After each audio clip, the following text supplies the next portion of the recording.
이 영상을 보는 대부분의 분들은 태국과 캄보디아의 전쟁에서 한국산 구축함이 중국 구축함 5척과 벌인 전투에 대해 아는 사람들은 없으실 겁니다. 2025년 12월 초 전 세계 언론이 단 한 줄로만 보도했던 타이만 해상의 그 사건, 공식 발표는 이랬습니다. 태국 해군 함정과 정체불명 선박들 사이의 우발적 충돌. 오늘 그 진실을 여러분께 들려드리겠습니다. 달빛조차 구름에 가려진 칠흑 같은 어둠 속 타이만 공해상 140km 지점에서 5개의 거대한 철의 그림자가 파도를 가르며 남하하고 있었습니다. 각각 7,000톤급의 위용을 자랑하는 최신의 미사일 구축함들이었죠.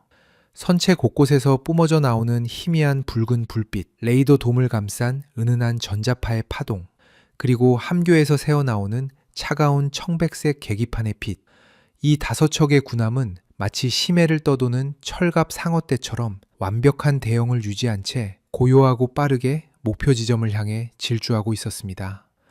함대의 선두에 선 기함, 누양 사명 구축함, 난창호의 전투정보실은 긴장감으로 가득했습니다.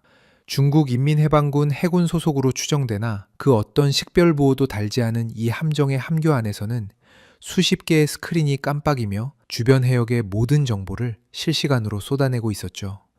왕 함장은 차가운 금속 난간을 움켜쥔 채 전방을 응시했습니다. 그의 눈빛 속에는 확신과 오만함이 뒤섞여 있었죠. 작전명, 붉은 삼지창, 캄보디아 해군을 지원한다는 명분 아래 실제로는 태국 해군의 전력을 완전히 무력화시키는 것이 목표였습니다.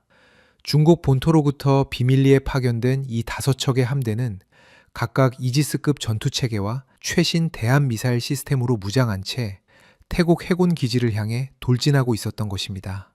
레이더 담당 장교가 긴장된 목소리로 보고했습니다. 목표 해역까지 60해리, 태국 측 레이더망 탐지 가능 구역 진입까지 40분. 모든 함정은 스텔스 항해 모드를 유지한 채 레이더 반사 면적을 최소화하며 접근 중이라고 덧붙였죠. 왕 함장의 입가에 차가운 미소가 번졌습니다. 태국 해군이 보유한 함정들의 재원은 모두 파악하고 있었으니까요. 구형 프리기탄 몇 척과 연안 초계함들, 중국이 자랑하는 최신의 구축함 5척 앞에서는 그저 표적에 불과했습니다.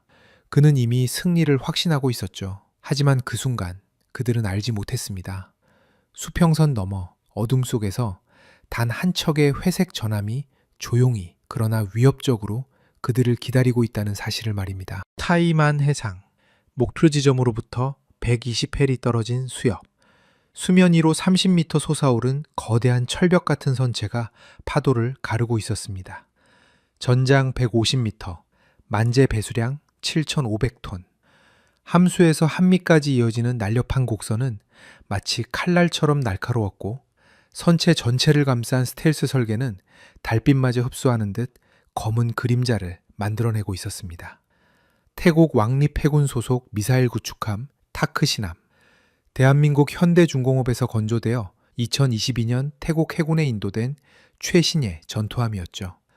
한국형 차세대 구축함 KFX의 수출형 모델인 이 함정은 대한민국 해군이 자랑하는 이지스 전투체계의 핵심 기술을 고스란히 담고 있었습니다. 함교 안, 푸른빛 계기판들이 만들어내는 은은한 조명 아래 나타난 함장의 얼굴에는 고요한 집중력이 서려 있었습니다. 차이 함장. 태국 해군사관학교를 수석으로 졸업하고 한국 해군과의 연합훈련에서 탁월한 능력을 인정받아 이 최신의 함정의 초대 함장으로 임명된 인물이었죠. 그의 손은 지휘석 팔걸이 위에 가만히 놓여 있었지만 눈빛만큼은 매서운 맹금류처럼 전방 스크린을 꿰뚫고 있었습니다. 부함장 솜차이 중령이 조용히 다가와 속삭였습니다. 정고부로부터 긴급 통신이 들어왔다고. 정체불명의 대형 함정 5척이 캄보디아 해역에서 출발하여 타이만을 향해 고속으로 이동 중이라고 말이죠. 위성사진 분석 결과 중국 인민해방군 해군의 누양 사명급 구축함으로 추정되며 모든 식별보호가 제거된 상태라는 것까지 덧붙였습니다. 차이 함장은 고개를 끄덕였습니다. 예상했던 시나리오였죠. 지상에서 캄보디아군이 태국군에게 연전연패를 거듭하자 중국이 직접 개입하기로 결정한 것입니다. 하지만 공개적으로 개입할 수는 없었기에 식별보호를 지운 채 비밀 작전을 감행하는 것이었죠. 차이 함장의 목소리가 함교 안에 낮고 명확하게 울려 퍼졌습니다. 전 승조원, 전투 배치, 모든 무기 체계 즉각 기동 준비 상태로 전환하라는 명령이었죠. 그 순간부터 타크시남의 모든 구획에서 붉은 경보등이 깜빡이기 시작했고 250명의 승조원들은 훈련된 동작으로 각자의 전투 위치로 달려갔습니다.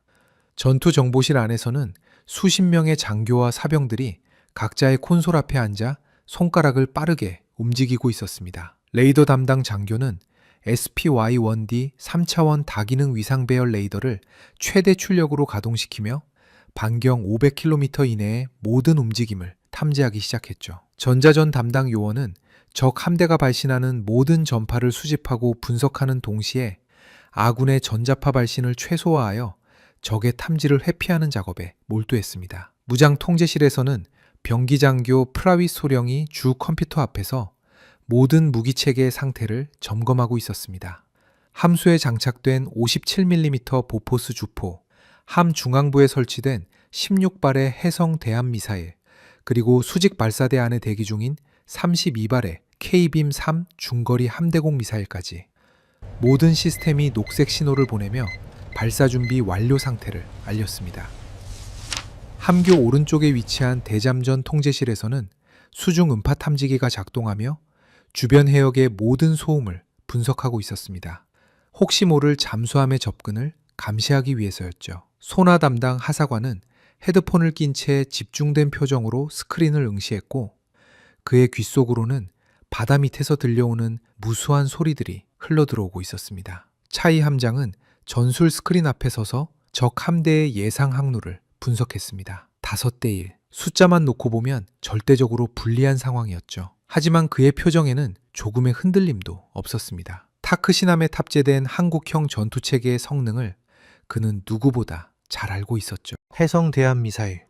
대한민국 국방과학연구소가 개발한 초음속 대함 순항 미사일로 사거리 200km에 마하 0.9의 속도로 날아가 적함을 타격할 수 있는 무기였습니다. 함 한 척당 16발을 탑재한 타크시남은 이론적으로 16개의 목표를 동시에 공격할 수 있는 능력을 보유하고 있었죠. 게다가 K빔-3 함대공 미사일은 적의 대함 미사일을 요격하는 데 특화된 무기였습니다. 액티브 레이더 유도 방식으로 목표물을 스스로 추적하며 초당 4m의 속도로 접근하는 미사일도 격추시킬 수 있는 성능을 자랑했죠. 하지만 무엇보다 중요한 것은 전투관리 체계였습니다.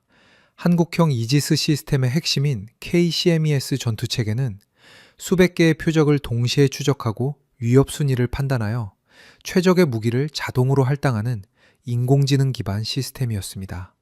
이 시스템 덕분에 타크시남은 다수의 적을 상대로도 혼란 없이 체계적인 대응이 가능했죠. 레이더 담당 장교의 긴장된 목소리가 함교에 울려 퍼졌습니다. 방위 345도, 거리 110해리 지점에서 5개의 대형 수상 표적 포착, 속력 28노트로 우리를 향해 직진 중이라는 보고였습니다. 차이 함장은 잠시 눈을 감았습니다. 그리고 천천히 숨을 들이마신 뒤 다시 눈을 떴죠. 그의 눈빛은 이제 차갑게 가라앉아 있었습니다. 마치 오랜 시간 바다 밑에서 기다려온 포식자가 먹이를 발견한 순간처럼 말이죠. 그의 입에서 첫 번째 명령이 떨어졌습니다.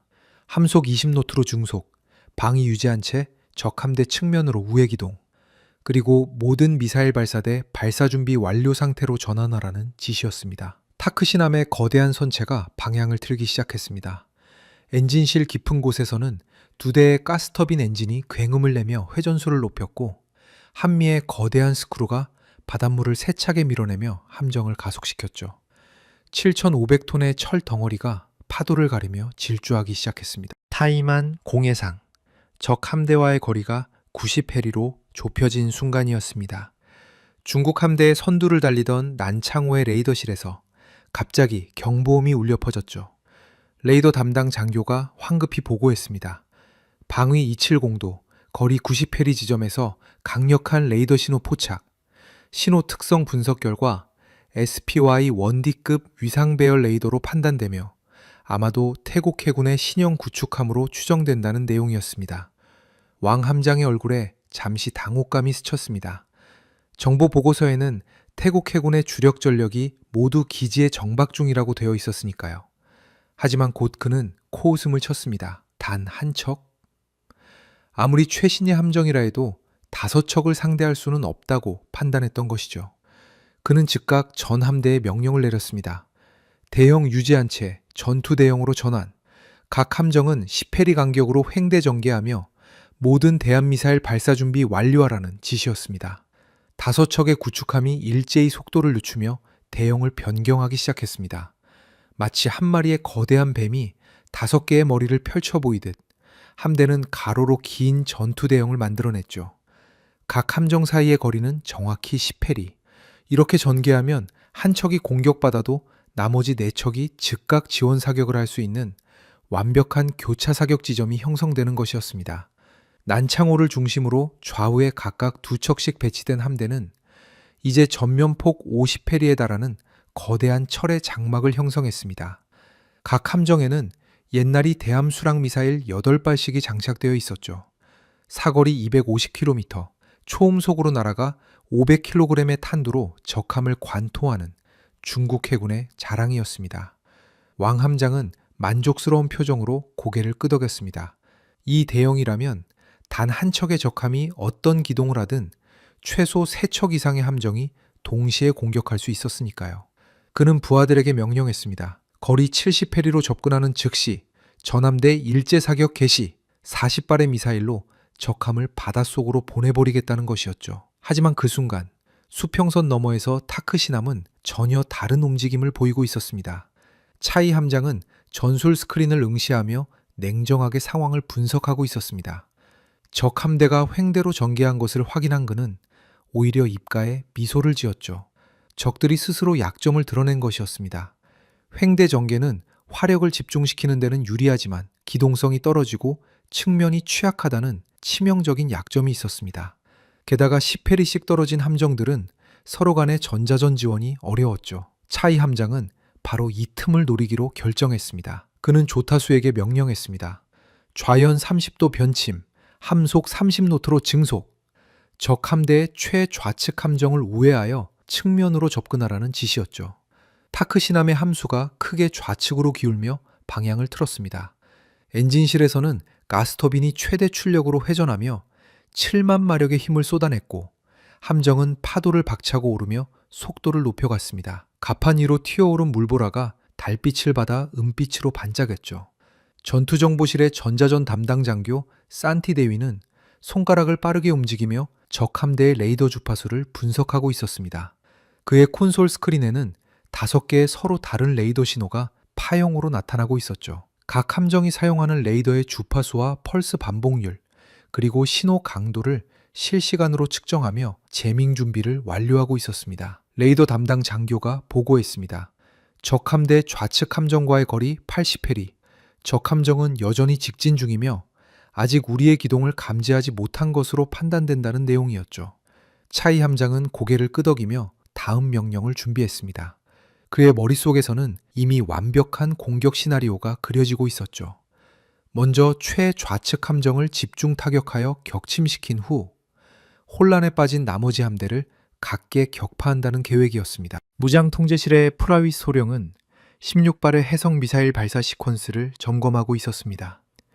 각 미사일의 탄두 신관은 활성화되었고 유도 컴퓨터에는 목표 좌표가 입력되어 있었죠. 수직 발사대 안에서 대기 중인 미사일들은 이제 발사 명령만을 기다리고 있었습니다. 타크시남의 가판 중앙부에는 4개의 사각형 해치가 있었습니다. 각 해치 안에는 4발씩 총 16발의 해성 미사일이 수직으로 장전되어 있었죠. 각 미사일은 길이 6m, 직경 5.6m의 원통형 동체에 십자형 날개를 접은 채 발사관 속에서 잠들어 있었습니다. 미사일의 내부에는 정교한 관성 항법 장치와 액티브 레이더 추적 장치가 탑재되어 있었습니다.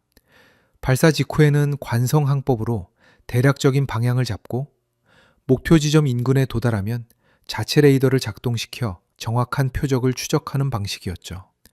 탄두에는 250kg의 고폭탄이 장착되어 있었고 이는 철갑 관통 후 함정 내부에서 폭발하도록 설계되어 있었습니다. 차이 함장의 눈이 전술 스크린에 고정되었습니다. 적 좌측 함정과의 거리가 75해리로 좁혀졌습니다. 이제 해성미사일의 사거리 안으로 들어온 것이죠. 그는 천천히 숨을 들이마셨습니다. 심장이 고요하게 뛰고 있었죠.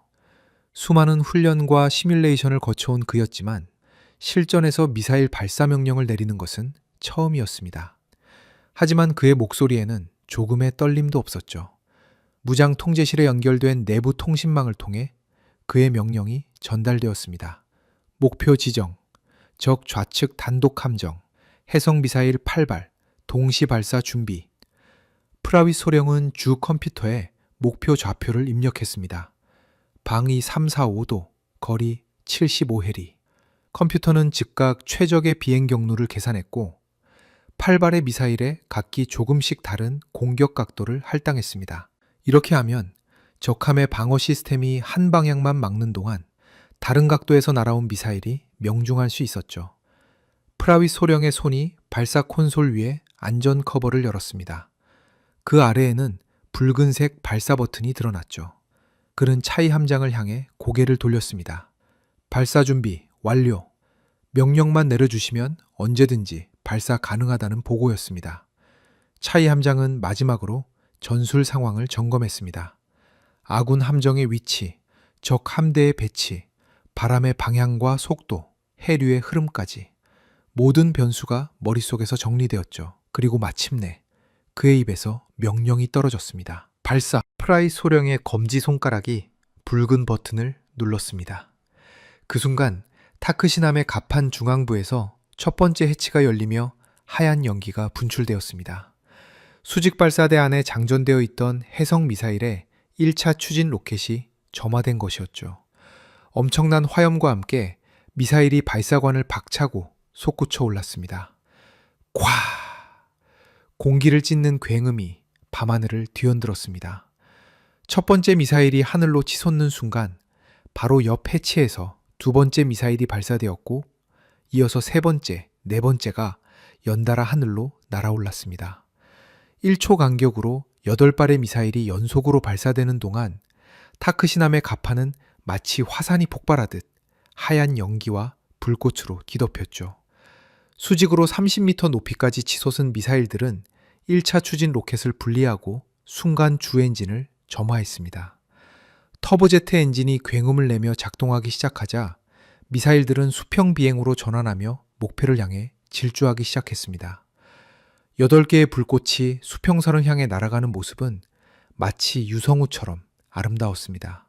하지만 그 안에 담긴 것은 죽음과 파괴였죠. 각 미사일은 해면 위 10m 높이를 유지하며 날아갔습니다. 이렇게 낮게 비행하면 적함의 레이더가 수평선 너머의 미사일을 탐지하기 어려웠죠. 해면 반사파와 실제 미사일 신호가 섞여 구분이 불가능했기 때문입니다. 마하 0.9의 속도, 시속 1100km로 질주하는 미사일들은 1분마다 18km씩 목표에 접근했습니다. 75해리, 약 140km를 날아가는 데 필요한 시간은 겨우 7분 30초였죠. 차이 함장은 시계를 보며 조용히 숫자를 세기 시작했습니다. 중국 함대 최좌측에 위치한 누양 사명 구축함 쿤밍호의 함교는 여전히 평온했습니다. 장함장은 커피잔을 들고 전방을 바라보며 얼마 남지 않은 작전 완수를 상상하고 있었죠. 그 순간이었습니다. 레이더실의 젊은 장교가 갑자기 의자에서 벌떡 일어서며 소리쳤습니다. 다수의 고속 접근 물체 포착, 방위 160도, 거리 60km, 속도 마하 0.9, 해명 고도 10m로 초저고도 비행 중이라는 보고였습니다. 장함장의 손에서 커피잔이 떨어져 바닥에서 산산조각 났습니다. 그는 황급히 레이더 스크린으로 달려갔죠. 화면에는 8개의 작은 점들이 무서운 속도로 쿤밍호를 향해 다가오고 있었습니다. 대함미사일. 그의 뇌리에 전율이 흘렀습니다. 60km라는 거리는 마하 0.9의 속도로 날아오는 미사일에게는 겨우 3분이라는 의미였습니다. 3분 안에 8발의 미사일을 모두 요격하지 못하면 쿤밍호는 바다 밑으로 가라앉게 되는 것이죠. 장함장은 즉각 함내 방송을 통해 외쳤습니다. 전승조원 충격 대비 자세, 대공 방어 체계 즉각 가동, HHQ-16 대함 미사일 전탄 발사하라는 영영이었습니다. 쿤밍호의 함교에 설치된 붉은 경보등이 미친 듯이 깜빡이기 시작했고 귀를 찢는 사이렌 소리가 함 전체에 울려 퍼졌습니다. 승조원들은 비명을 지르며 각자의 위치로 뛰어갔죠. 함 중앙부에 설치된 HHQ-10 함대공 미사일 수직 발사대의 해치들이 일제히 열렸습니다. 48개의 발사관 중 24개가 동시에 작동하며 연이어 미사일을 하늘로 쏘아 올리기 시작했죠. 1초 간격으로 함대공 미사일들이 발사되었습니다. 각 미사일은 길이 5m의 가느다란 원통형 동체에 십자형 조종 날개를 달고 있었죠. 고체 로켓 추진 방식으로 마하 4의 속도까지 가속할 수 있는 이 미사일들은 탑재된 액티브 레이더로 목표물을 스스로 추적하며 요격하도록 설계되어 있었습니다. 24발의 함대공 미사일이 하늘로 솟구쳐 오르며 하얀 연기 궤적을 그렸습니다. 미사일들은 곧 주 엔진을 점화하고 각자 할당받은 목표를 향해 돌진하기 시작했죠. 하지만 문제가 있었습니다. 8개의 표적에 대해 24발을 발사했지만 쿤밍호의 화력 통제 시스템은 혼란에 빠져 있었던 것입니다. 갑작스러운 기습 공격에 제대로 된 목표 분배가 이루어지지 않았고 일부 미사일은 같은 목표를 중복으로 추적하고 있었죠. 게다가 더 큰 문제는 타크시남에서 발사된 해성 미사일들이 단순히 직선으로 날아오는 것이 아니라는 점이었습니다. 해성 미사일의 탄제 컴퓨터에는 다양한 회피 기동 패턴이 입력되어 있었습니다. 목표 지점 30km 전방부터 미사일들은 무작위로 좌우로 지그재그 기동을 시작했죠. 어떤 미사일은 갑자기 고도를 20m까지 높였다가 다시 5m로 낮추었고 또 다른 미사일은 급격한 S자 기동을 하며 요격 미사일을 따돌렸습니다. 첫 번째 교전이 시작되었습니다. 쿤밍호에서 발사된 HHQ-10 미사일 중 한 발이 해성 미사일에 접근했습니다. 함대공 미사일의 액티브 레이더가 목표를 포착하고 근접 신관이 활성화되었죠. 함대공 미사일이 해성 미사일로부터 3m 떨어진 지점에서 폭발했습니다. 70kg의 고폭탄이 터지며 수천 개의 파편을 사방으로 뿌렸고 그중 일부가 해성 미사일의 동체를 강타했습니다. 해성 미사일은 날개 일부가 찢어지며 비틀거렸지만 완전히 파괴되지는 않았습니다. 손상된 채로도 계속해서 목표를 향해 날아갔죠. 하지만 곧 두 번째 함대공 미사일이 명중하며 해성 미사일은 거대한 화염구가 되어 바다로 추락했습니다. 하지만 나머지 7발은 여전히 살아남아 쿤밍호를 향해 돌진하고 있었습니다. 그리고 이제 거리는 20km로 좁혀져 있었죠. 장함장은 절규하듯 명령을 외쳤습니다. 근접 방어 무기체계 가동! 타입 1230 근접 방어포 전탄 발사! 하라는 지시였습니다. 쿤밍호의 함교 양측에 설치된 2기의 근접 방어포가 굉음을 내며 회전하기 시작했습니다. 각 포탑에는 7개의 30mm 기관포가 장착되어 있었고 분당 4,800발의 속도로 사격할 수 있었죠. 귀를 찢는 굉음과 함께 붉은 예광탄들이 하늘로 쏟아져 나갔습니다. 1초에 80발씩 발사되는 탄환들은 마치 불꽃 폭포처럼 해면을 향해 쏟아졌죠. 레이더 유도 사격 통제 장치가 각 미사일의 궤적을 계산하고 근접 방어포는 자동으로 조준점을 이동하며 탄막을 형성했습니다. 두 번째 해성 미사일이 이 탄막 속으로 돌진했습니다. 수십 발의 30mm 고폭탄이 미사일의 동체를 강타했고 미사일은 폭발하며 산산조각 났습니다. 하지만 나머지 6발은 이제 10km 거리까지 접근해 있었습니다. 근접 방어포가 미친 듯이 불을 뿜어냈지만 6개의 표적을 동시에 맞기에는 역부족이었죠. 세 번째, 네 번째 미사일이 연이어 격추되었습니다.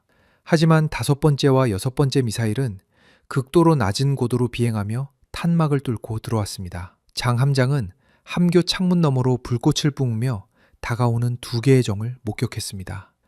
그의 입에서 마지막 명령이 터져나왔죠. 전 승조원 충격 대비 5km, 4km, 3km. 근접 방어포가 마지막 힘을 다해 사격했고 5번째 미사일이 쿤밍호로부터 겨우 500m 떨어진 지점에서 폭발했습니다. 하지만 6번째 미사일은 살아남았습니다. 그리고 7번째와 8번째 미사일은 근접 방어포의 사각지대를 파고들며 쿤밍호의 함수와 함미를 향해 동시에 돌진했습니다. 장함장의 눈이 크게 떠졌습니다. 시간이 느리게 흐르는 것처럼 느껴졌죠. 그는 다가오는 미사일의 붉은 배기불꽃을 또렷하게 볼 수 있었습니다. 그리고 다음 순간 첫 번째 충격이 함수를 강타했습니다. 해성 미사일의 250kg 탄두가 함수 상부 구조물을 관통하며 내부에서 폭발했죠. 주포 바로 뒤 갑판이 위로 솟구쳐 오르며 찢어졌고 함교까지 이어지는 복도가 화염에 휩싸였습니다. 채 1초도 지나지 않아 두 번째 충격이 함 중앙부를 덮쳤습니다. 미사일은 수직 발사대 바로 옆 선체를 관통했고 내부의 탄약고 근처에서 폭발했습니다. 유폭을 막기 위한 방폭 격벽이 간신히 버텼지만 폭발의 충격파는 함 전체를 뒤흔들었죠. 세 번째 미사일은 한미의 헬리콥터 경납고를 강타했습니다. 경납고 안에 대기 중이던 까모프 카이 3위 헬리콥터가 미사일과 함께 폭발하며 한미 갑판 전체가 불바다로 변했습니다. 쿤밍호는 세 곳에서 동시에 화염을 뿜어내며 속도를 잃기 시작했습니다. 함 내부 곳곳에서 비명소리와 화재 경보음이 뒤섞여 들려왔죠. 손상 통제반이 급히 화재 진압에 나섰지만 이미 늦은 뒤였습니다. 함교의 손상 통제 스크린에는 붉은 경고등들이 가득했습니다. 함수 구획 침수, 전력 시스템 20% 손실, 주 레이더 기능 상실, 추진 시스템 출력 50% 저하. 장 함장은 피범벅이 된 얼굴로 무전기를 움켜쥐었습니다. 그리고 떨리는 목소리로 기함에 보고했죠. 쿤밍호, 심각한 피해, 전투 능력 상실, 즉각 지원 요청한다고 말입니다. 하지만 무전기 너머로 들려온 것은 난창호의 왕 함장이 내지르는 분노의 함성이었습니다. 난창호의 함교는 순식간에 아비규환으로 변했습니다. 쿤밍호가 공격받았다는 보고가 들어온 지 채 10초도 지나지 않아 레이더 담당 장교가 다시 한번 비명에 가까운 목소리로 외쳤습니다. 새로운 미사일 발사 탐지, 동일 방위에서 8발 추가 발사, 목표는 우리 함대 중앙부로 추정됩니다. 왕 함장의 얼굴이 핏기를 잃었습니다. 적은 단 한 척인데 이미 16발의 대한미사일을 발사한 것이었죠. 이것은 명백히 최신의 함정이었고 게다가 그들이 예상했던 것보다 훨씬 더 공격적인 전술을 구사하고 있었습니다. 그는 즉각 전 함대에 명령을 하달했습니다. 각 함정 독자적 방어 태세 전환, 적 함정의 위치를 역추적하여 즉각 반격하라는 지시였죠. 하지만 이미 늦었습니다. 타크 시남에서 발사된 두 번째 공격파 8발의 해성미사일은 중국 함대의 중앙에 위치한 두 척의 구축함을 향해 질주하고 있었습니다. 그리고 이번에는 첫 공격에서 얻은 교훈을 바탕으로 더욱 정교한 공격 패턴이 프로그래밍 되어 있었죠. 차이 함장은 타크 시남의 함교에서 전술 스크린을 응시하며 조용히 중얼거렸습니다. 첫 번째 목표 무력화 확인. 이제 두 번째와 세 번째 목표 제거 단계로 진입한다고 말이죠. 그의 손가락이 스크린을 가리켰습니다. 적 함대 중앙에 두 척. 서로 10펠이 떨어져 있지만 각각 4발씩 할당하면 동시 제압이 가능하다는 계산이었습니다. 레이더 담당 장교가 보고했습니다. 적 함대 전체가 대공 방어 태세로 전환, 다수의 함대공 미사일 발사 징후 포착. 우리 미사일들이 조우까지 2분 30초 남았다는 내용이었습니다. 차이 함장은 고개를 끄덕였습니다. 예상된 반응이었죠. 하지만 그는 한 가지 더 준비해둔 것이 있었습니다. 전자전 개시. 적 함대의 화력 통제 레이더 주파수에 집중 재밍하라는 명령이었습니다. 타크 시남의 마스트 상부에 설치된 전자전 안테나가 작동하기 시작했습니다. 강력한 전자파 펄스가 중국 함대를 향해 방사되었고 이는 적들의 화력 통제 레이더를 교란하기 시작했죠. 중국 함대의 두 번째 함정 난닝호의 레이더실에서는 갑자기 스크린이 하얗게 변하며 아무것도 보이지 않게 되었습니다.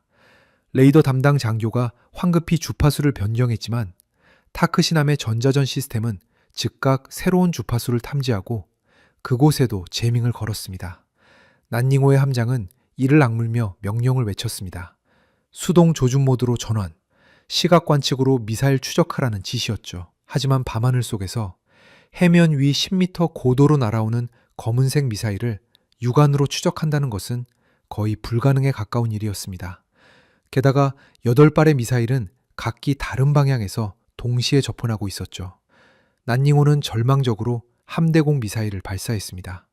16발의 HHQ-10이 연달아 하늘로 솟구쳐 올랐지만 정확한 목표 좌표 없이 발사된 미사일들은 허공을 헤매기 시작했습니다.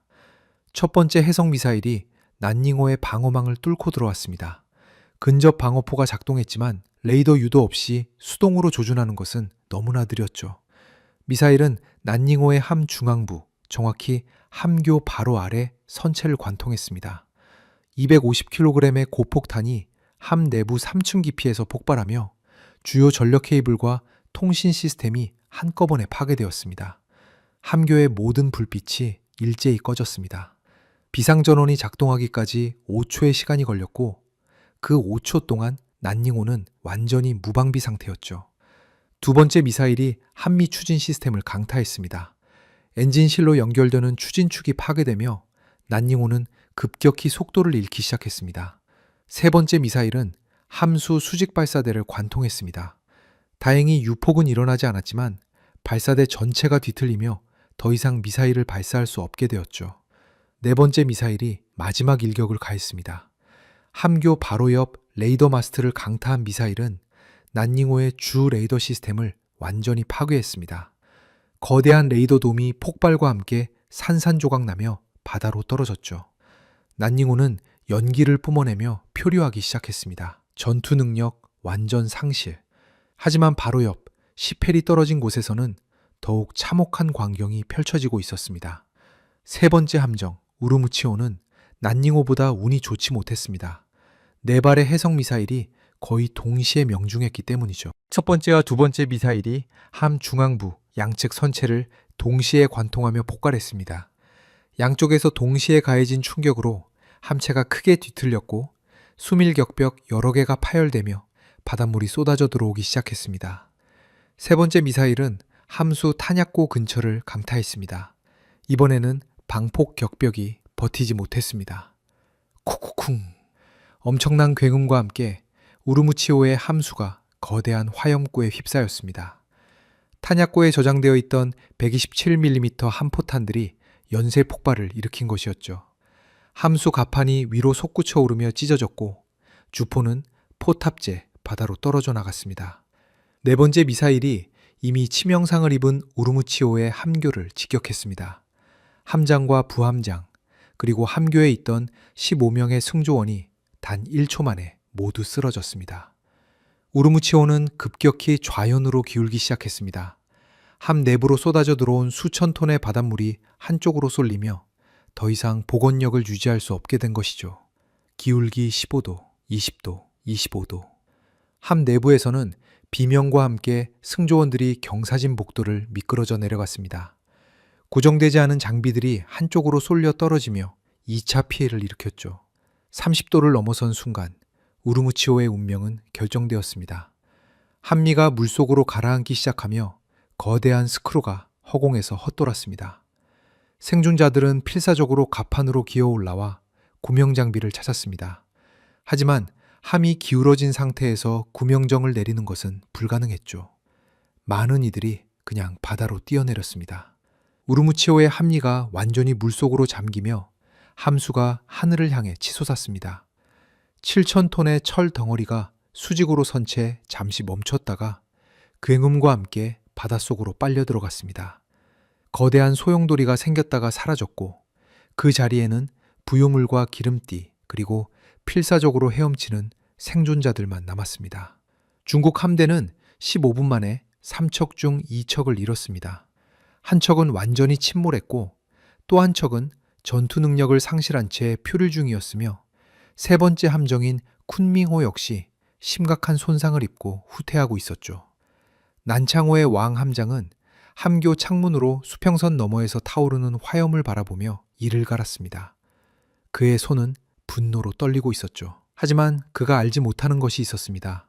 타크시남은 아직 공격을 멈추지 않았다는 사실을 말입니다. 차이 함장은 전술 스크린을 보며 조용히 말했습니다. 남은 적함은 2척. 기암으로 추정되는 난창호와 우측에 위치한 정저우호. 목표 변경. 이 두 척을 동시에 무력화한다. 그의 손이 다시 한번 무장 통제실로 향했습니다. 타크시남의 수직 발사대에는 아직 8발의 미사일이 남아 있었습니다. 차이 함장은 이 마지막 공격파를 가장 신중하게 운용하기로 결정했습니다. 이제 남은 중국 함대의 두 척, 난창호와 정저우호는 완전히 경계태세를 갖춘 상태였고 앞선 공격에서 학습한 방어 전술을 구사할 것이 분명했기 때문이죠. 프라위 소령이 보고했습니다.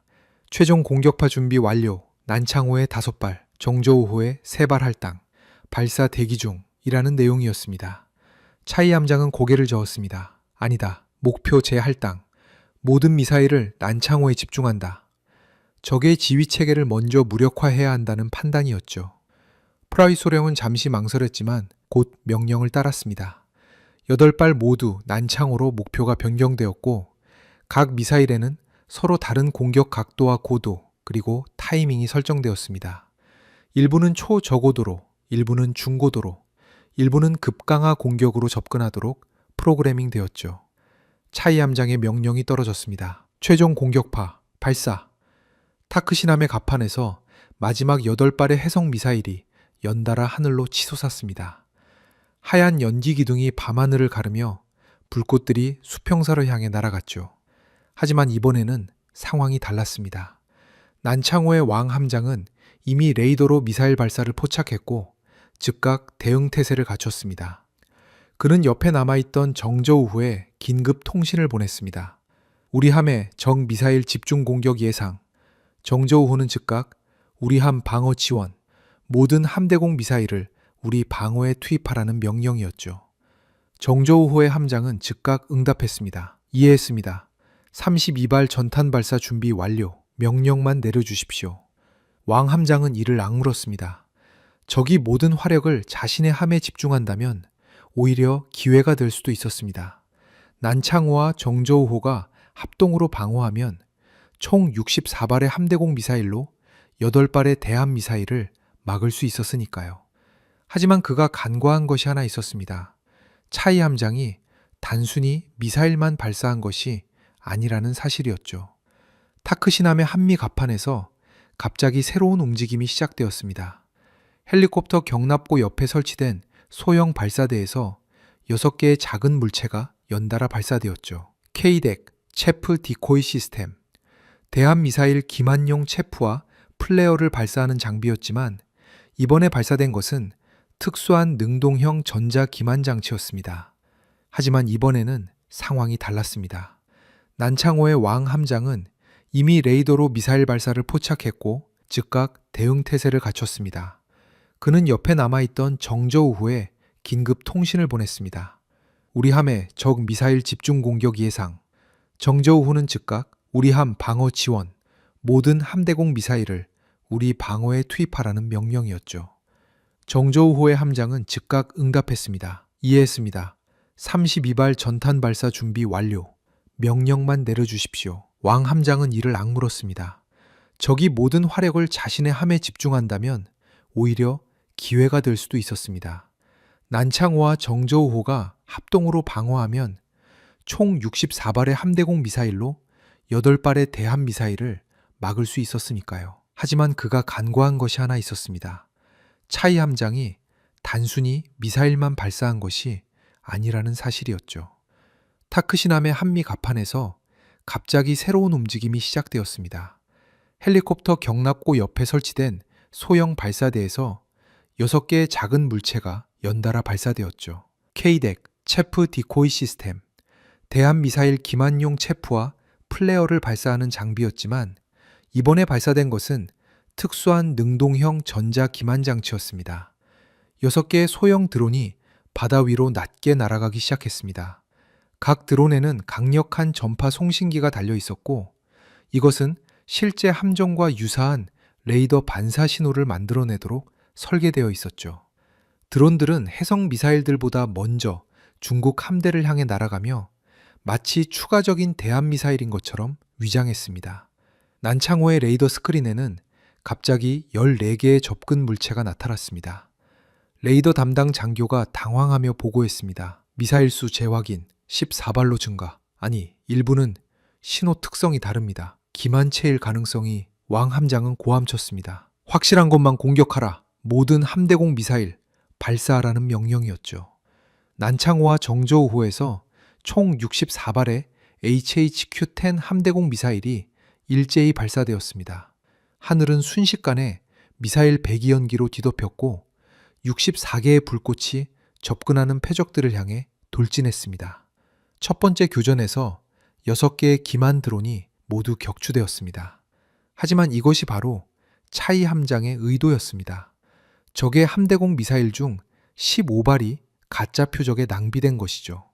나머지 49발의 함대공 미사일이 8발의 진짜 해성 미사일을 향해 돌진했습니다. 평균적으로 한 발당 6발 이상의 요격 미사일이 할당된 셈이었죠. 첫 번째 해성 미사일이 5발의 함대공 미사일에 둘러싸였습니다.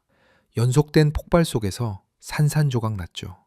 두 번째와 세 번째 미사일도 곧 격추되었습니다. 왕 함장의 얼굴에 안도의 표정이 스쳤습니다. 막을 수 있다. 우리가 막아낼 수 있다고 그는 생각했죠.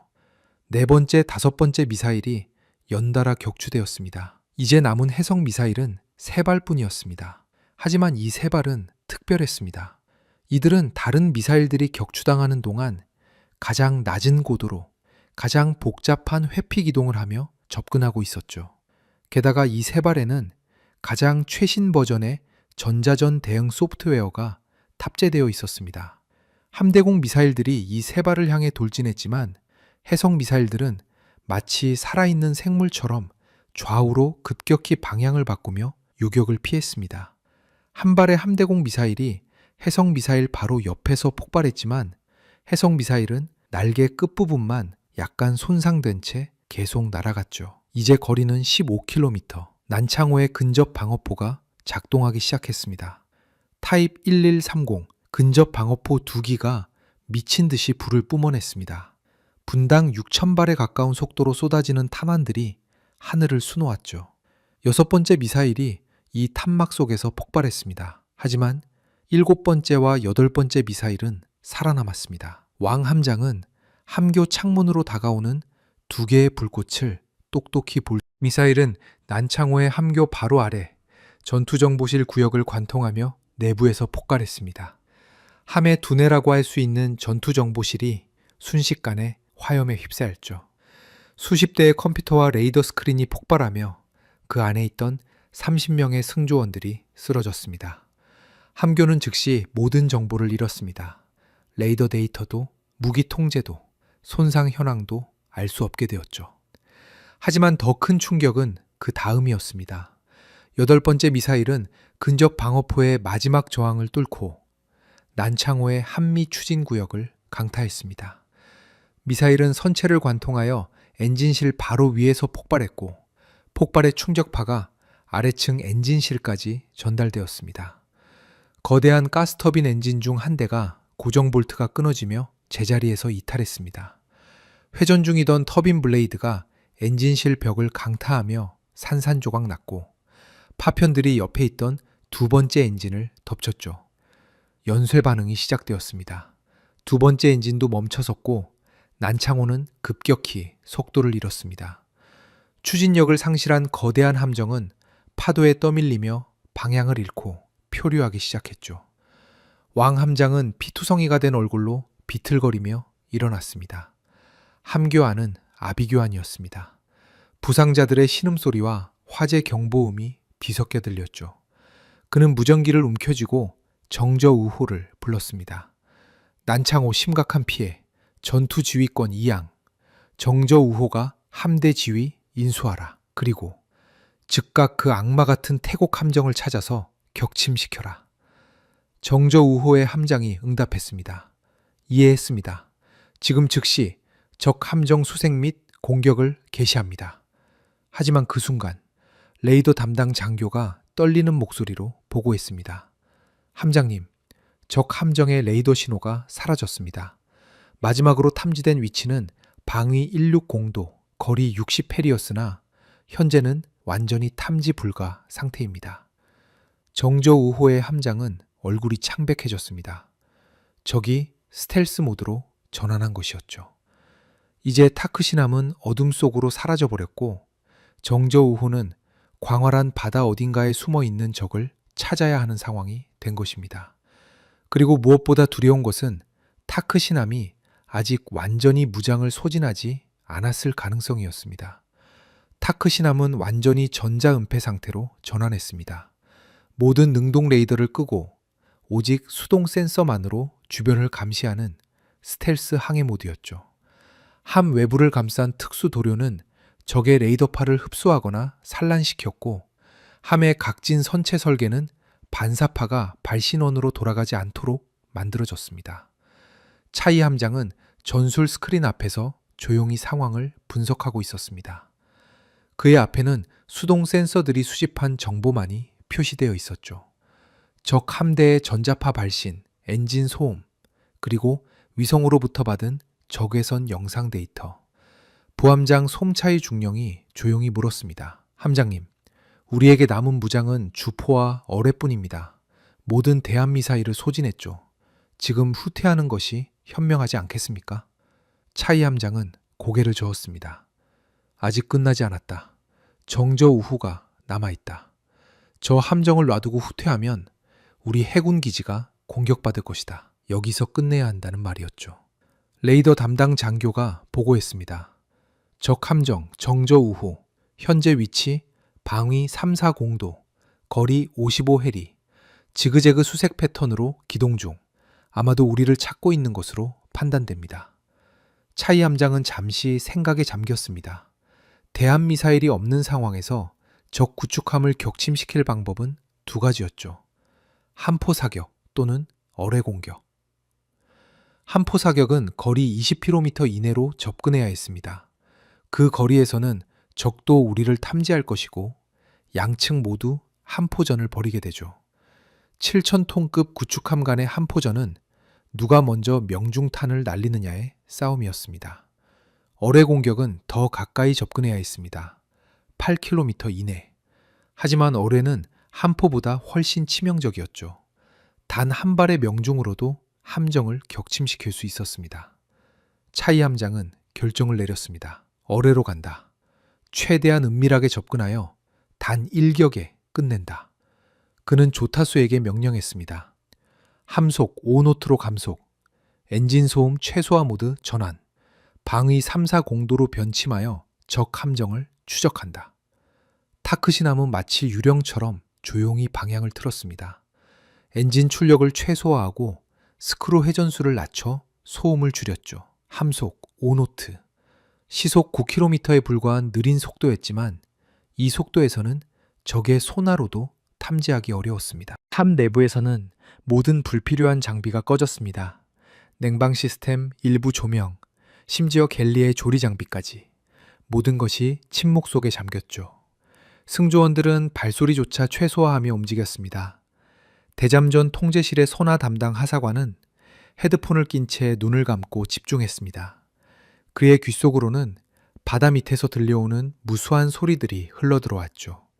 파도 소리, 먼 곳에서 들려오는 선박 엔진음, 고래의 울음소리, 그리고 정저우호의 스크루 소리. 그는 조용히 보고했습니다. 적 함정의 스크루 소리, 명확히 청음. 방위 342도, 거리 약 48해리로 추정. 함속 약 15노트로 기동 중. 차이 함장은 고개를 끄덕였습니다. 좋다. 적은 빠르게 움직이며 우리를 찾고 있다. 하지만 우리는 천천히, 조용히 적에게 접근한다. 마치 심해의 포식자처럼 말이죠. 타크시남은 1시간에 걸쳐 천천히 정저우호에 접근했습니다. 그동안 정저우호는 여전히 넓은 해역을 수색하며 지그재그로 기동하고 있었죠. 그들은 타크시남이 이렇게 가까이 다가오고 있다는 사실을 전혀 알지 못했습니다. 거리 20해리, 15해리, 10해리. 어뢰 발사 준비, 청어 경어뢰, 이발 장전. 차이 함장의 명령이 떨어졌습니다. 타크시남의 함 중앙부 양측에는 3연장 어뢰 발사관이 장착되어 있었습니다. 각 발사관에는 K798 백상어 경어뢰가 장전되어 있었죠. K798 백상어, 대한민국이 독자 개발한 최신의 경어뢰로 길이 6m, 직경 324mm의 날렵한 어뢰였습니다. 탄두에는 270kg의 고폭탄이 장착되어 있었고 전기 추진 방식으로 소음이 극도로 낮았죠. 최고 속도는 45노트, 사거리는 20km에 달했습니다. 가장 중요한 것은 유도 방식이었습니다. 백상어 어뢰에는 능동 음향 추적 장치와 수동 음향 추적 장치가 모두 탑재되어 있었죠.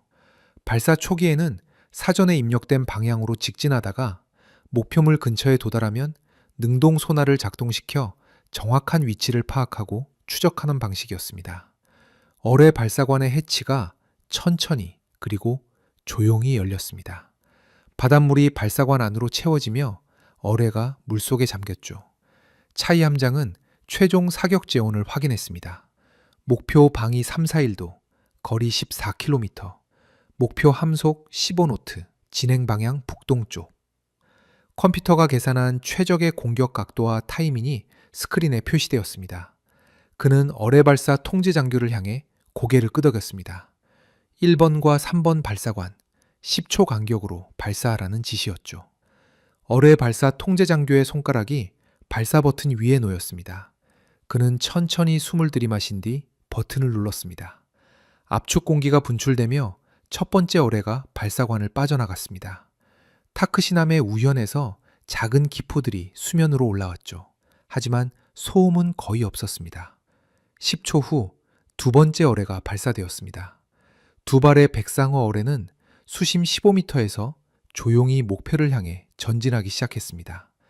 전기 모터가 프로펠러를 회전시켰고 어뢰는 초속 15m, 약 30노트의 속도로 물속을 가르며 나아갔죠. 첫 번째 어뢰는 직선 코스로, 두 번째 어뢰는 약간 우측으로 우회하는 코스로 설정되었습니다. 이렇게 하면 적함이 한쪽 어뢰를 회피하려다가 다른 쪽 어뢰에 명중될 가능성이 높아졌죠. 차이 함장은 시계를 보며 조용히 계산했습니다. 14km를 30노트로 항진하면 도달 시간은 약 15분. 그는 전 승조원에게 명령했습니다. 완전 침묵 유지. 적이 우리의 위치를 역추적할 수 있다. 타크시남은 마치 숨을 죽인 것처럼 조용해졌습니다. 250명의 승조원 모두가 긴장 속에서 시간이 흐르기를 기다렸죠. 한편 정저우호는 여전히 아무것도 모른 채 수색을 계속하고 있었습니다. 함장은 점점 초조해지고 있었죠. 이미 2시간 넘게 수색했지만 적함의 그림자조차 발견하지 못했습니다. 그는 레이더 담당 장교에게 물었습니다. 정말 아무것도 잡히지 않는가? 어떻게 7,000톤급 구축함이 공기 중으로 사라질 수 있단 말인가? 레이더 담당 장교는 고개를 저었습니다. 적함은 완벽한 스텔스 능력을 보유하고 있는 것 같습니다. 우리 레이더로는 탐지가 불가능합니다. 정저우호의 함장은 한숨을 쉬었습니다. 그리고 결정을 내렸죠. 수색을 중단한다. 생존자 구조 작전으로 전환한다. 바로 그 순간이었습니다. 소나 담당 장교가 갑자기 소리쳤습니다. 어뢰 음향 탐지, 방위 180도, 거리 약 5km, 아니 2발입니다. 2발의 어뢰가 우리를 향해 접근 중입니다. 함교가 순식간에 아비규환으로 변했습니다. 정저우호의 함장은 소나 담당 장교의 보고를 듣는 순간 등골에 찬물을 끼얹은 듯한 전율을 느꼈습니다. 어뢰. 가장 치명적인 대함무기였죠. 함 측면 수선 하부를 강타하면 단 한 발로도 7,000톤급 구축함을 침몰시킬 수 있었습니다. 그는 즉각 명령을 외쳤습니다. 좌현 전타, 함속 최대로 증속, 대잠 로켓 발사 준비, 디코이 투하하라. 정저우호의 함소가 급격히 좌측으로 틀리며 함체가 우현으로 크게 기울었습니다. 엔진실에서는 가스터빈이 최대 출력으로 회전하기 시작했고 함은 급가속을 시작했죠. 한미의 대잠 장비 운용 요원들이 재빨리 움직였습니다. 어뢰 디코이 발사기에서 2개의 원통형 장치가 바다로 투하되었죠. 각 디코이는 물속에서 강력한 음향 신호를 발생시키며 실제 함정보다 더 큰 소음을 만들어냈습니다. 어뢰의 음향 추적 장치를 혼란시키기 위한 것이었죠. 하지만 K798 백상어 어뢰는 단순한 구형 어뢰가 아니었습니다. 탑재된 디지털 신호 처리 장치는 실제 함정의 스크루 소음과 디코이의 인공적인 소음을 구분할 수 있었죠. 첫 번째 어뢰는 디코이를 무시하고 계속해서 정저우호를 추적했습니다. 소나 담당 장교가 다시 보고했습니다. 어뢰 계속 접근 중, 거리 3km, 속도 증가 중, 약 40노트로 추정됩니다. 정저우호의 함장은 이를 악물었습니다. 40노트? 정저우호의 최고 속도는 30노트였습니다. 도망칠 수 없다는 의미였죠. 그는 다른 방법을 선택했습니다. 대잠 로켓 발사. 어뢰 예상 위치에 집중 공격하라. 함 후방에 장착된 HHQ-7 대잠 로켓 발사기가 작동했습니다. 12발의 로켓이 연달아 발사되며 포물선을 그리며 바다로 떨어졌죠. 각 로켓에는 소형 폭내가 장착되어 있었고 물속 일정 깊이에서 폭발하도록 설정되어 있었습니다. 바닷속에서 연속된 폭발이 일어났습니다. 거대한 수중 충격파가 사방으로 퍼져나갔고 첫 번째 어뢰가 이 충격파 구역을 통과하려는 순간이었습니다. 하지만 백상어 어뢰의 외피는 충격파를 견디도록 설계되어 있었습니다. 어뢰는 약간 진로가 흔들렸지만 곧 자세를 회복하고 계속해서 목표를 추적했죠. 거리 2km, 1km. 정저우호의 함장은 마지막 수단을 동원했습니다. 우현 전타. 함을 급선회시켜 어뢰에게 최소한의 표적 면적만 보여주려는 것이었죠. 거대한 구축함이 급격히 방향을 틀었습니다. 하지만 7,000톤의 무게는 쉽게 방향을 바꾸지 못했죠. 선의 반경이 너무 컸습니다. 백상어 어뢰는 이제 500m 거리까지 접근했습니다. 어뢰 내부의 능동 소나가 작동하며 목표물의 정확한 윤곽을 파악하기 시작했죠. 최종 공격 단계에 돌입한 것입니다. 어뢰의 추진 모터가 최대 출력으로 전환되었습니다. 속도가 45노트까지 증가했고 어뢰는 마지막 돌진을 시작했습니다. 300m, 200m, 100m. 정저우호의 함장은 함교 창문 너머로 바다를 응시했습니다. 그는 수면 아래 어딘가에서 다가오는 죽음을 느낄 수 있었죠. 전 승조원, 충격 대비 자세, 그의 마지막 명령이었습니다. 50m, 20m. 그리고 마침내 첫 번째 백상어 어뢰가 정저우호의 좌현 중앙부, 수선 하부 3m 지점을 강타했습니다. 270kg의 고폭탄이 선체 외판을 관통한 직후 내부에서 폭발했죠. 폭발의 위력은 상상을 초월했습니다. 수중에서 일어난 폭발은 공기 중 폭발보다 훨씬 더 큰 충격파를 만들어냈죠. 거대한 기포가 형성되었다가 붕괴하며 선체에 이중의 충격을 가했습니다. 정저우호의 좌현 중앙부에 거대한 구멍이 뚫렸습니다. 직경 5m에 달하는 파공이었죠. 바닷물이 엄청난 압력으로 함 내부로 쏟아져 들어오기 시작했습니다. 1초에 10톤씩. 함 내부의 기계실, 탄약고, 승조원 거주구역이 순식간에 물에 잠기기 시작했죠. 수밀문을 닫으려던 승조원들은 쏟아지는 물의 압력을 이기지 못하고 휩쓸려 갔습니다. 손상 통제반이 급히 움직였지만 이미 늦었습니다. 너무 큰 파공이었죠. 펌프로 물을 퍼낼 수 있는 속도보다 물이 들어오는 속도가 훨씬 빨랐습니다. 함은 급격히 좌현으로 기울기 시작했습니다. 기울기 5도, 10도, 15도. 하지만 악몽은 여기서 끝나지 않았습니다. 채 30초도 지나지 않아 두 번째 백상어 어뢰가 정저우호의 한미를 강타했습니다. 이번에는 추진축과 방향타 바로 옆이었죠. 두 번째 폭발이 한미 전체를 뒤흔들었습니다. 추진축이 완전히 파괴되며 회전하던 거대한 스크루가 제자리에서 이탈했습니다. 방향타도 찢어져 나가며 정저우호는 조종 능력을 완전히 상실했죠. 더 치명적인 것은 한미 구획의 대규모 침수였습니다. 두 번째 폭발로 생긴 파공은 첫 번째보다 더 컸습니다. 한미가 급속도로 물에 잠기기 시작했죠. 정저우호는 이제 두 곳에서 동시에 침수되고 있었습니다. 기울기는 20도를 넘어섰고 한미는 점점 더 깊이 가라앉고 있었습니다. 함장은 더 이상 버틸 수 없다는 것을 깨달았습니다. 그의 목소리가 함내 방송을 통해 울려 퍼졌죠. 전 승조원 퇴함 준비, 구명정 전개, 이것은 명령이다. 승조원들은 경사진 갑판을 기어올라 구명정을 내리기 시작했습니다. 하지만 함이 25도 이상 기울어진 상태에서 구명정을 제대로 내리는 것은 거의 불가능했죠. 일부 구명정은 줄이 엉키며 갑판에 걸려버렸고 또 다른 구명정은 너무 빨리 내려가다가 바다에 떨어지며 뒤집혔습니다. 많은 승조원들이 그냥 바다로 뛰어내렸습니다. 구명조끼를 입은 채 차가운 타이만 바닷속으로 몸을 던졌죠. 함교에서는 함장과 소수의 장교들이 마지막까지 남아 있었습니다. 그들은 가능한 한 많은 승조원이 탈출할 수 있도록 시간을 벌고 있었죠. 기울기 30도, 35도, 한미가 완전히 물속으로 잠겼습니다. 함조는 하늘을 향해 치솟았고 스크로가 있던 자리에서는 공기방울이 솟구쳐 올랐죠. 함장은 부함장을 돌아보며 말했습니다. 이제 우리도 나가야 할 때다. 더 이상 할 수 있는 것이 없다고 말이죠. 두 사람은 함교 창문을 열고 밖으로 나왔습니다. 40도로 기울어진 갑판을 따라 조심스럽게 이동했죠. 발 아래로는 차가운 바닷물이 갑판 위로 넘실거리고 있었습니다. 그들이 함에서 떨어져 나간 지 불과 1분 후였습니다. 정저우호의 함수가 마지막으로 하늘을 향해 치솟았습니다. 함교의 유리창들이 수압에 깨지며 물이 쏟아져 들어갔죠. 레이더 마스트가 수직으로 서 있다가 함과 함께 천천히 바닷속으로 미끄러져 들어갔습니다. 거대한 소용돌이가 생겨났습니다. 7,000톤의 철 덩어리가 가라앉으며 만들어낸 물의 흐름이었죠.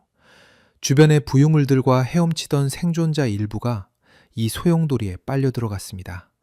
그리고 마침내 정저우호의 마지막 부분인 함수 끝이 물 위에서 사라졌습니다. 고요함이 찾아왔습니다. 바다 위에는 기름띠와 부유물들 그리고 구명조끼를 입고 헤엄치는 100여 명의 생존자들만 남았죠. 타크시남의 함교에서 차이 함장은 소나를 통해 정저우호가 침몰하는 소리를 들었습니다.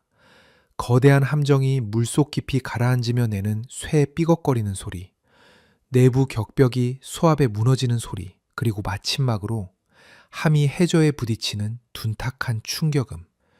그는 조용히 눈을 감았습니다. 승리했다. 하지만 기쁨보다는 무게감이 더 컸죠. 수백 명의 목숨이 사라진 밤이었습니다. 부함장 솜차이 중령이 물었습니다. 함장님, 생존자 구조작전을 펼칠까요? 차이 함장은 고개를 끄덕였습니다. 그렇게 하자. 전쟁은 끝났다. 이제는 인간으로 돌아갈 때다. 타크시남은 천천히 전투해역으로 복귀했습니다. 스텔스 모드를 해제하고 모든 조명을 켜며 자신의 존재를 드러냈죠. 구조작전임을 알리기 위해서였습니다. 차이 함장은 함내 방송을 통해 전 승조원에게 알렸습니다. 우리는 적이었던 이들을 구조할 것이다. 그들도 누군가의 아들이고 아버지이며 형제다. 바다에서는 모두가 같은 인간이라고 말이죠. 타크시남의 갑판에서는 구조팀이 준비를 시작했습니다. 구명보트가 내려졌고 의무반은 응급처치 장비를 펼쳤습니다. 담요와 따뜻한 물 그리고 의약품들이 준비되었죠.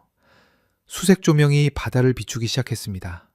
어둠 속에서 하나둘씩 구명조끼의 반사판이 빛을 반사하며 모습을 드러냈습니다. 물 위에서 손을 흔드는 생존자들이 보였죠. 첫 번째 구조보트가 출발했습니다.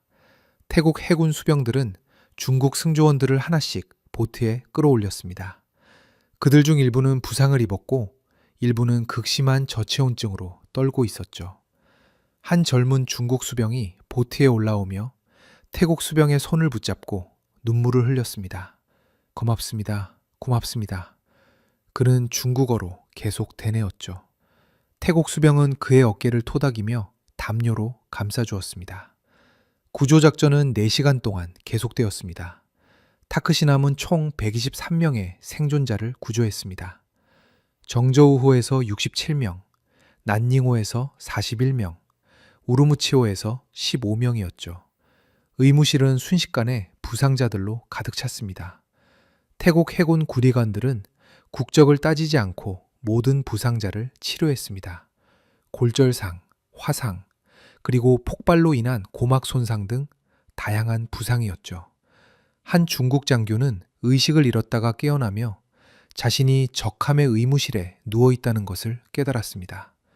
그는 당황하며 일어나려 했지만 태국 군의관이 부드럽게 그를 눕혔습니다. 군의관은 서툰 중국어로 말했습니다. 괜찮습니다. 안전합니다. 지금은 치료가 먼저입니다. 중국 장교의 눈에서 눈물이 흘러내렸습니다. 새벽이 밝아올 무렵 타크시남의 갑판에는 구조된 중국 승조원들이 담요에 쌓인 채 앉아 있었습니다. 그들은 멀리 수평선 너머를 바라보았죠. 자신들의 동료들이, 전우들이 잠들어 있는 바다를 말입니다. 쿤밍호는 아직 떠 있었지만 심각하게 기울어진 채 표류하고 있었습니다. 난창호는 엔진 하나로 간신히 움직이며 베트남 해역을 향해 후퇴 중이었죠. 차이 함장은 함교에서 이 모든 광경을 지켜보았습니다. 그의 옆에 선 부함장이 조용히 말했습니다. 함장님, 본국에 보고가 들어갔습니다. 태국 해군 본부와 국방부 그리고 총리실에서 모두 함장님의 이름을 거론하고 있습니다. 차이 함장은 쓴 웃음을 지었습니다. 영웅이라고 불리겠지. 하지만 나는 그저 내 임무를 했을 뿐이다. 그리고 오늘 밤 너무 많은 이들이 바다로 돌아갔다고 말이죠. 태양이 수평선 위로 떠오르기 시작했습니다. 붉은 아침 햇살이 잔잔한 바다를 비췄죠. 기름띠와 부유물들이 햇빛을 받아 반짝였습니다. 타크시남은 천천히 태국 해군 기지를 향해 항로를 잡았습니다. 가파니의 중국 포로들은 조용히 앉아 있었고 태국 승조원들은 그들 곁에서 따뜻한 식사를 나눠주고 있었습니다. 함교의 무선 통신실에서는 각국의 교신이 빗발치고 있었습니다. 미국 제7함대 사령부에서 상황 보고 요청, 일본 해상자에 대해서 지원 제안, 베트남 해군에서 난창호의 진입 허가 문의, 그리고 중국 본토로부터 온 긴급 암호 통신, 작전 실패 인정, 모든 함정 즉각 철수. 공식적으로는 이번 사건과 무관함을 주장한다는 내용이었죠. 차이 함장은 이 모든 통신문을 읽으며 한숨을 쉬었습니다. 정치가 시작되는구나. 이제 군인들의 이야기는 끝나고 외교관들의 시간이 오는 것이라고 생각했습니다. 하지만 한 가지는 분명했습니다. 오늘 밤 타이만의 바다에서 증명된 것이 있었죠. 최신 기술과 완벽한 훈련, 그리고 무엇보다 냉철한 판단력으로 무장한 단 한 척의 함정이 수적 우위를 가진 함대를 무력화시킬 수 있다는 사실이었습니다. 타크시남, 대한민국의 기술로 건조되고 태국 해군의 손으로 운용된 이 함정은 동남아시아 해역에서 새로운 전설을 쓴 것입니다. 타이만 해전은 현대 해전사에 많은 교훈을 남겼습니다. 첫째, 수적 우위가 더 이상 절대적인 승리 조건이 아니라는 점입니다. 5대 1이라는 압도적인 수적 열세에도 불구하고 타크시남은 우수한 전투 체계와 전술 운용으로 승리를 거뒀죠. 둘째, 선제 공격의 중요성입니다. 차이 함장은 적이 공격 태세를 완전히 갖추기 전에 먼저 타격했습니다. 이것이 전체 전투의 흐름을 결정했죠. 셋째, 전자전의 결정적 역할입니다. 타크시남의 전자전 능력은 적의 레이더와 화력 통제 시스템을 무력화시켰고 이는 미사일 방어 효율을 크게 떨어뜨렸습니다. 넷째, 스텔스 기술의 전략적 가치입니다. 타크시남은 공격 후 완전히 자취를 감췄고 이는 적으로 하여금 반격 기회조차 주지 않았죠. 다섯째, 다층 방어 체계의 필요성입니다. 중국 함대는 함대공 미사일에만 의존했지만 타크시남의 해성 미사일 중 일부는 이를 돌파했습니다. 근접 방어 체계의 중요성이 재확인된 순간이었죠. 그리고 마지막으로 승조원의 훈련 수준이 결정적이었습니다.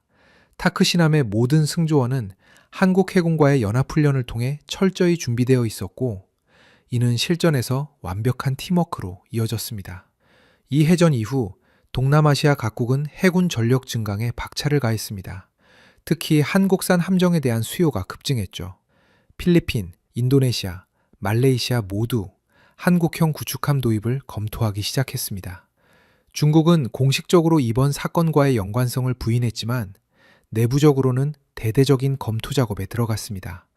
루양 사명급 구축함의 전투 체계에 대한 전면 개선이 시작되었죠. 캄보디아와 태국 사이의 지상전은 이 해전 이후 급속히 종료되었습니다. 해상에서의 결정적 패배가 캄보디아의 전쟁 의지를 꺾었던 것입니다. 차이 함장은 태국 왕실로부터 최고 무공 훈장을 받았습니다.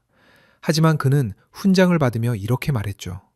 이 영예는 타크시남의 250명 승조원 모두의 것입니다. 그리고 바다로 돌아간 이들을 위해 기도합니다. 그날 밤 타이만의 차가운 바다에서 수많은 이들이 영원한 잠에 들었습니다. 그들은 각자의 조국을 위해 싸웠고 각자의 임무에 충실했죠. 그리고 살아남은 이들은 그날의 기억을 평생 간직하게 되었습니다. 전쟁의 참혹함과 동시에 인간의 소중함을 말입니다. 바다는 모든 것을 받아들입니다. 승자도, 패자도, 영웅도, 희생자도, 그리고 조용히, 영원히 그 비밀을 간직하죠. 타이만 해전, 단 한 척의 구축함이 5척의 함대를 격침시킨 밤, 그것은 현대 해전사의 길이 남을 전설이 되었습니다.